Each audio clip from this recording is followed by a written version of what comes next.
नमस्कार। Byju's exam prep IAS Hindi में आपका स्वागत है। प्रस्तुत है दैनिक क्विज। पहला प्रश्न आपके समक्ष है। कुकी चिन जनजातीय समुदाय के संदर्भ में निम्नलिखित कथनों पर विचार कीजिए। चिन शब्द का प्रयोग म्यांमार के पड़ोसी राज्य चीन में निवास करने वाले लोगों के लिए किया जाता है, जबकि चीन को भारतीय क्षेत्र में कुकी कहा जाता है। 1990 के दशक की शुरुआत में नागाओं और कुकी के बीच जातीय संघर्ष के बाद नागा आधिपत्य और दावे का मुकाबला करने के लिए कुकी नेशनल फ्रंट जैसी कई कुकी संगठनों का गठन किया गया। कुकी चिन राष्ट्रीय सेना का उद्देश्य दक्षिणी बांग्लादेश में चट्टग्राम पहाड़ी क्षेत्र में एक अलग राज्य की स्थापना करना है। आपको सही कूट का चयन करना है। आपके विकल्प हैं: एक कथन सही है, दो कथन सही हैं, सभी कथन सही हैं कि इनमें से कोई भी नहीं। कुकी चिन जनजातीय समुदाय के संदर्भ में आज के द हिंदू में खबर प्रकाशित हुई है। हाल ही में बांग्लादेशी सुरक्षा बल और कुकी चिन नेशनल आर्मी के बीच चल रहे संघर्ष ने कुकी चिन समुदाय के शरणार्थियों की बाढ़ को भारतीय राज्य मिजोरम में बढ़ा दिया है।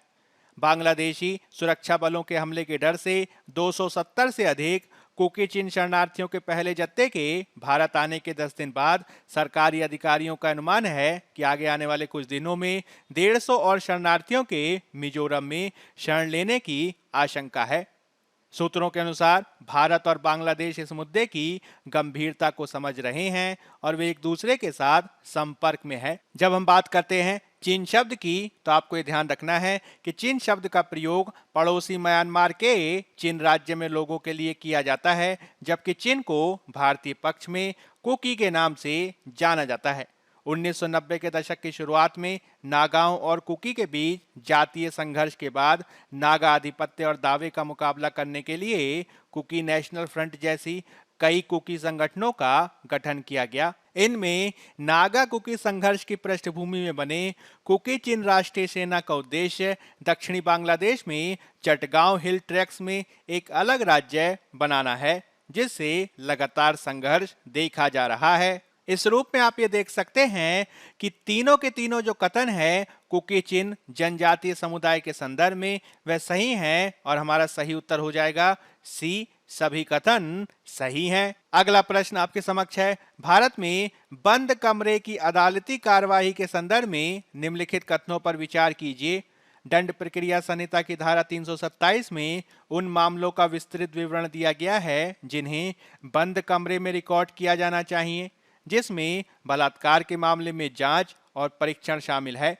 इस धारा के अनुसार यदि पीठासीन न्यायाधीश या मजिस्ट्रेट उचित समझे तो वह कार्यवाही के किसी भी चरण में यह आदेश दे सकता है कि आमतौर पर जनता या कोई विशेष व्यक्ति अदालत कक्ष या अदालत भवन में उपस्थित नहीं रहेगा। बंद कमरे की कार्यवाही आमतौर पर न्यायिक पृथक्करण, तलाक की कार्यवाही, नपुंसकता और ऐसे अन्य मामलों सहित वैवाहिक विवादों के मामले में पारिवारिक अदालतों में की जाती है। आपको दिए गए विकल्पों में से सही कूट का चयन करना है। आपके विकल्प हैं केवल 1 और 3, केवल 2 और 3, केवल 1 की उपर्युक्त सभी। बंद कमरे की कार्रवाई के संदर्भ में आज के इंडियन एक्सप्रेस अखबार में खबर प्रकाशित हुई है। हाल ही में सुप्रीम कोर्ट ने तहलका पत्रिका के पूर्व संपादक तरुण तेजपाल की बलात्कार के एक मामले की बंद कमरे में सुनवाई की याचिका खारिज कर दी। गोवा में बंबई उच्च न्यायालय अपने सहयोगी के बलात्कार के मामले में तेजपाल को बरी करने के खिलाफ गोवा सरकार की अपील पर सुनवाई करेगा। आपको ये ध्यान रखना है कि तेजपाल पर 2013 में गोवा में अपने एक सहकर्मी के साथ यौन उत्पीड़न करने का आरोप लगाया गया था। एक बंद कमरे में सुनवाई के बाद न्यायाधीश ने उन्हें 2021 में सभी आरोपों से बरी कर दिया। हालांकि अब फिर से ये मामला देखा जा रहा है। आपको ये ध्यान रखना है कि दंड प्रक्रिया संहिता की धारा 327 में उन मामलों का विस्तृत वर्णन दिया गया है जिन्हें बंद कमरे में रिकॉर्ड किया जाना चाहिए, जिसमें बलात्कार के मामले में जांच और परीक्षण भी शामिल है। इस धारा के अनुसार यदि पीठासीन न्यायाधीश या मजिस्ट्रेट उचित समझते हैं तो वह कार्यवाही के किसी भी चरण में यह आदेश दे सकते हैं कि आमतौर पर जनता या कोई विशेष व्यक्ति अदालत के कक्ष में या अदालत के भवन में उपस्थित नहीं रहेगा। बंद कमरे की कार्यवाही आमतौर पर न्यायिक पृथक्करण के मामले में, तलाक के मामले में, नपुंसकता के मामले में या फिर किसी ऐसे ही अन्य मामले में वैवाहिक विवादों आदि के संदर्भ में पारिवारिक अदालतों में की जाती है। इस रूप में भारत में बंद कमरे की अदालती कार्यवाही के संदर्भ में जो तीनों कथन हैं वह हमारे सही हैं और हमारा सही उत्तर हो जाएगा डी, उपर्युक्त सभी। अगला प्रश्न आपके समक्ष है, निम्नलिखित में से कौन सा वेट लीजिंग अ एयरक्राफ्ट को सर्वोत्तम रूप में परिभाषित करता है? चालक दल और इंजीनियर सहित विमान किराए पर लेना, केवल विमान किराए पर लेना, किसी भी लेबल के बिना विमान किराए पर लेना कि चिकित्सा प्रयोजनों के लिए विमान को किराए पर लेना। आज के इंडियन एक्सप्रेस अखबार में वेट लीजिंग एंड एयरक्राफ्ट को लेकर खबर प्रकाशित हुई है, क्योंकि हाल ही में अंतर्राष्ट्रीय हवाई यातायात को बढ़ावा देने के प्रयासों में नागरिक उड्डयन मंत्रालय ने भारतीय एयरलाइंस को 1 साल के लिए वेट लीजिंग की अनुमति को प्रदान किया है। मुख्य रूप से इस प्रकार की वेट लीजिंग को बड़े आकार के विमान ले जाने के संदर्भ में प्रदान किया गया है। अब तक ये अनुमति केवल 6 महीने के लिए थी, किंतु अब इसे 1 साल के लिए दिया गया है। उल्लेखनीय है कि वेट लीजिंग का मतलब है ऑपरेटिंग क्रू और इंजीनियरों के साथ विमान को किराए पर लेना, जबकि ड्राई लीजिंग का मतलब केवल विमान को किराए पर लेने से देखा जाता है। यह छूट सभी भारतीय एयरलाइन कंपनियों के लिए उपलब्ध होगी और अंतर्राष्ट्रीय गंतव्यों के आधार पर प्रदान की जाएगी। क्योंकि कोविड रिलैक्सेशन के बाद अंतर्राष्ट्रीय यात्राएं बढ़ रही हैं, अतः इस प्रकार की वेट लीजिंग से एयरलाइंस कम समय में ही अधिक उड़ानों को जोड़ सकेंगी। इससे बड़े विमानों को लिया जा सकेगा जो लंबी उड़ान भर सकते हैं, अधिक यात्रियों को रख सकते हैं और इससे राजस्व में भी वृद्धि होगी। इस रूप में आप ये देख सकते हैं कि वेट लीजिंग एयरक्राफ्ट का तात्पर्य है चालक दल और इंजीनियर सहित विमान किराए पर लेना, यानी हमारा सही उत्तर हो जाएगा ए। अगला प्रश्न आपके समक्ष है, भारतीय रिजर्व बैंक के ई रूपी के संदर्भ में निम्नलिखित कथनों में से कौन सा सही नहीं है? ई रूपी उसी मूल्य वर्ग में जारी किया जाएगा जिसमें वर्तमान में कागजी मुद्रा और सिक्के जारी किए जाते हैं। उपयोगकर्ता भागीदार बैंकों द्वारा पेश और मोबाइल फोन तथा अन्य उपकरणों पर इंस्टॉल किए जा सकने वाले डिजिटल वॉलेट के माध्यम से ई रूपी के साथ लेन देन करने में सक्षम होंगे।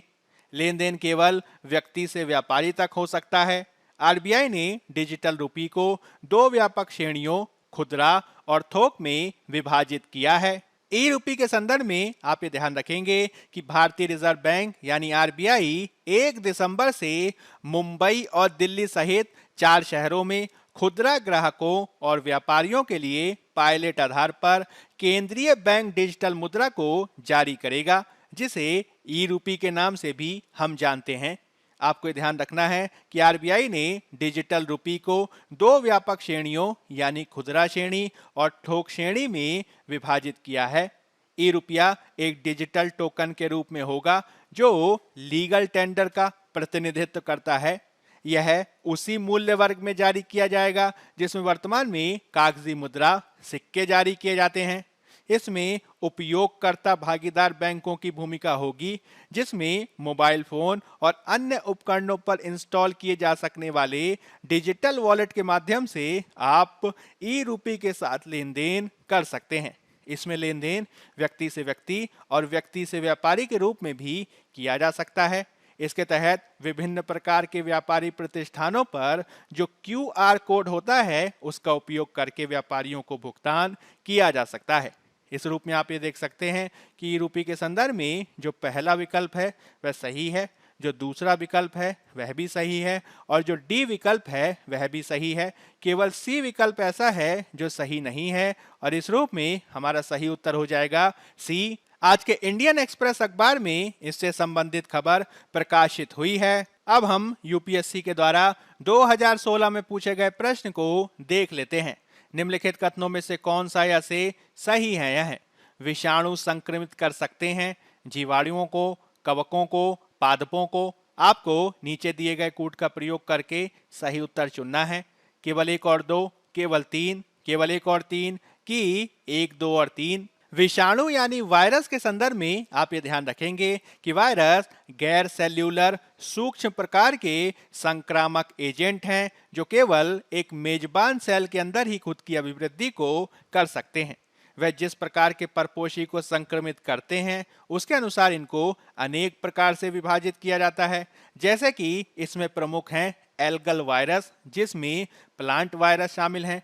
इसमें शामिल किए जाते हैं मानव को और पशुओं को संक्रमित करने वाले वायरस। साथ ही इसमें फंगल वायरस भी शामिल होते हैं जिसे माइको वायरस के रूप में जाना जाता है। इसके अतिरिक्त इसमें बैक्टीरियल वायरस की भी श्रेणी होती है जिसे बैक्टीरियोफेज के रूप में जाना जाता है। इस रूप में आप ये देख सकते हैं कि वायरस संक्रमित कर सकते हैं जीवाणुओं को, कवकों को और पादपों को भी। इस रूप में हमारा सही उत्तर हो जाएगा डी, 1, 2 और 3।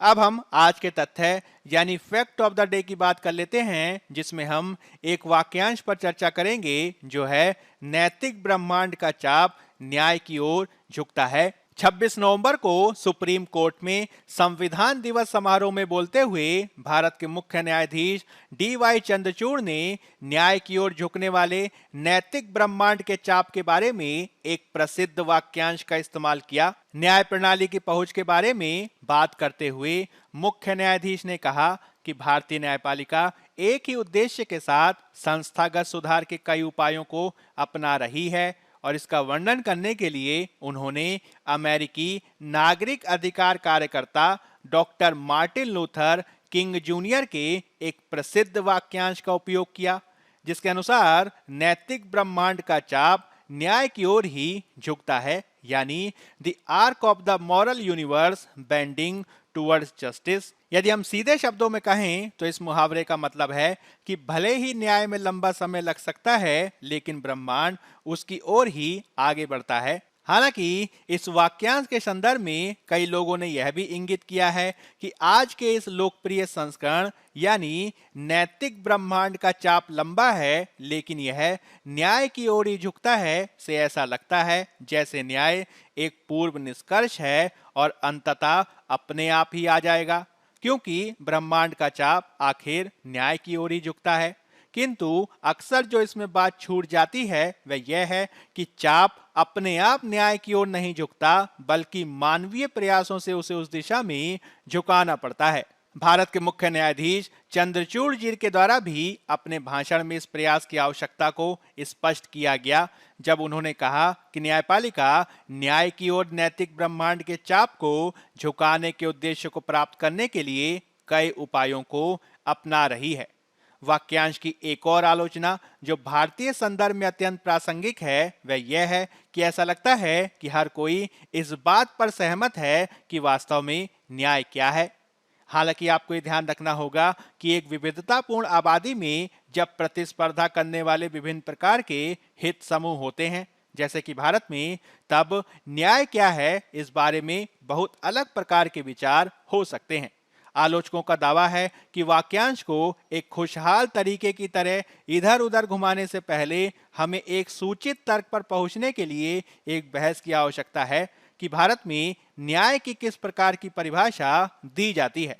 क्या न्याय को केवल न्यायपालिका के संदर्भ में देखा जाना चाहिए या फिर इसे हम एक प्रकार की निष्पक्षता के रूप में देखें जो केवल न्यायपालिका के संदर्भ तक ही सीमित ना हो अपितु जीवन के हर क्षेत्र में देखी जाए। विशेषज्ञों का यह मानना है कि वस्तुतः निष्पक्षता के माध्यम से ही हम समाजों में संसाधनों का समतामूलक वितरण और कल्याण को सुनिश्चित कर सकते हैं, जिस पर विचार किए जाने की आवश्यकता है। बायजूस एग्जाम प्रेप IAS के आज के अंक में फिलहाल इतना ही। धन्यवाद।